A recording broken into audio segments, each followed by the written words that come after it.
What's up, guys? Welcome back to another Destiny 2 Season of Dawn video taste. We'll be going over the Attunement of Sky and its use in PVE, my current build for Season of Dawn, and hopefully some builds that we can use in the future. Let's go over what I'm using. So obviously we're going to be using Top Tree Attunement of Sky. Going over the revamped perk, Celestial Fire sends out a spiral of 3 explosive solar energy blasts. That's different from the melee from previous seasons. Winged Sun, fire weapons, send Celestial Fire and throw grenades while gliding. Airborne final blows extend the effects of heat rises and grant melee energy. And then we have heat rises, obviously.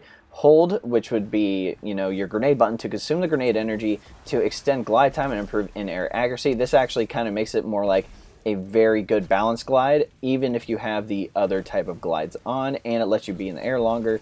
And that kind of works with Winged Sun there as well, being able to get a lot of your, I would say, ability energy back, which is pretty cool.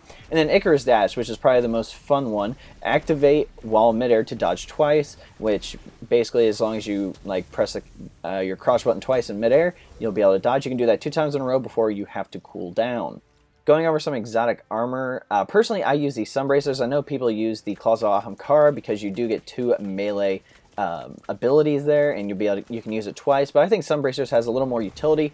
Helium Spirals increases the duration of solar grenades. Solar melee kills grant unlimited solar grenade energy for a brief time. So essentially you get that melee kill, and then there'll be a timer, and basically you have a certain amount of time before you have to start using your grenade. You can either consume it to get heat rises, or you can just start throwing their grenades. Either way, you'll be able to send out, I believe it's about 5 or 6 solar grenades out there, which can be pretty powerful in certain situations. And personally, the perks I have on mine right now, I just have the seasonal one where I can reload any rifle class weapon, and then I actually have enhanced momentum transfer. Causing damage with a grenade greatly reduces your melee cooldown, so I can get that melee back faster, which allows me to perk the Helium Spirals perk even more.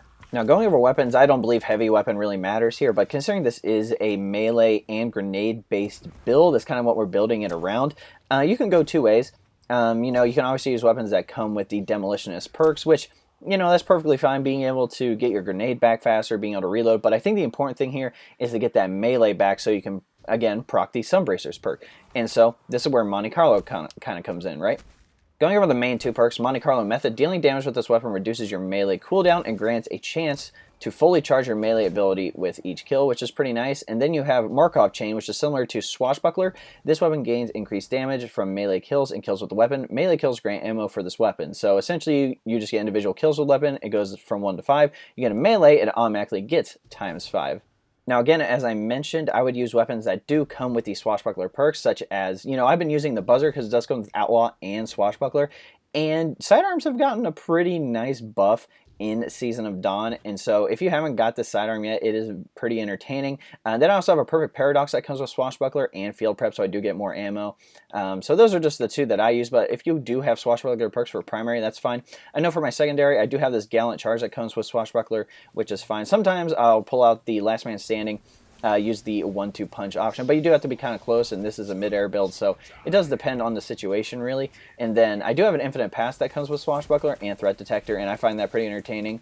And yeah, those are just some of the weapons, but if you do have any weapons that come with Swashbuckler, you'll be able to utilize the melee perks on this build a lot more.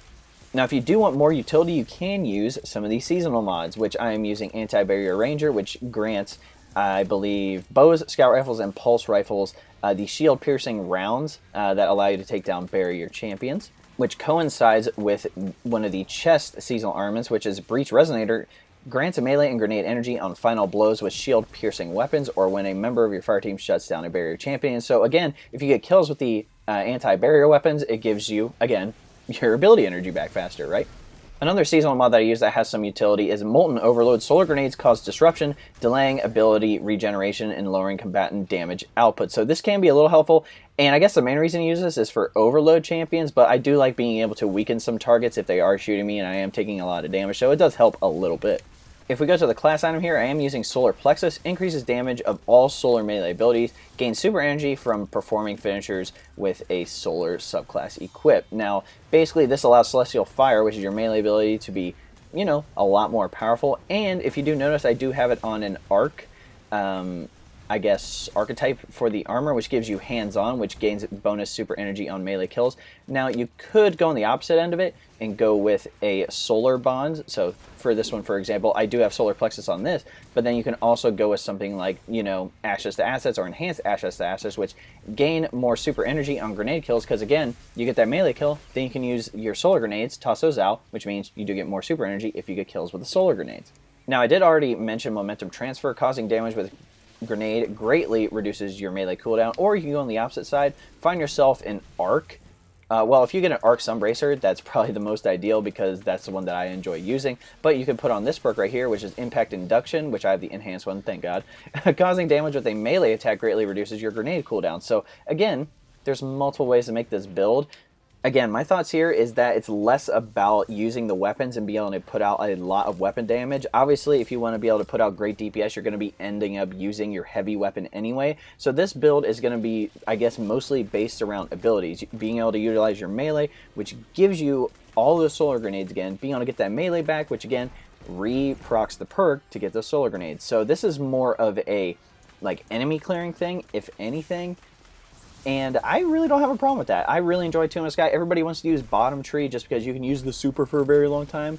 Well, the problem is the super eventually runs out, right? This, you can constantly use your melee and constantly use your grenades.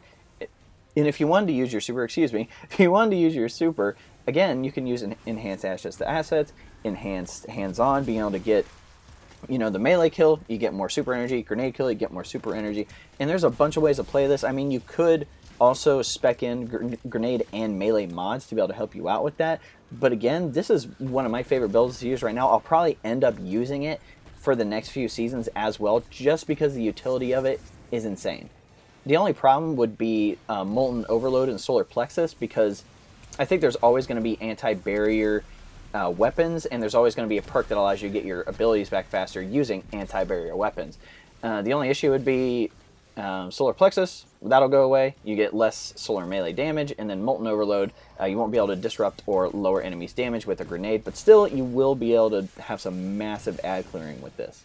Alright guys, looks like we're at the end of the video. Just wanted to cover 3 things with you. Number 1, about support. If you're looking for the #1 best way to support me, there's a link below that'll take you to a 4-minute video that I made a while ago. If you want to go watch that, that'd be awesome. If not, it's definitely not going to hurt my feelings. You can also subscribe to the channel, like this video, share this video, follow me on social media with the links below, and all that great jazz. Number 2, regarding social media, I have a Facebook page, Twitter, Instagram, Discord, and a few others. If you would like to keep up to date on Destiny 2 related content, be sure to use those links below to find me on those platforms. And number 3, going over the clan, if you're looking to join my clan, we have some spots open on all platforms. We're looking for active players and community members in the Destiny community.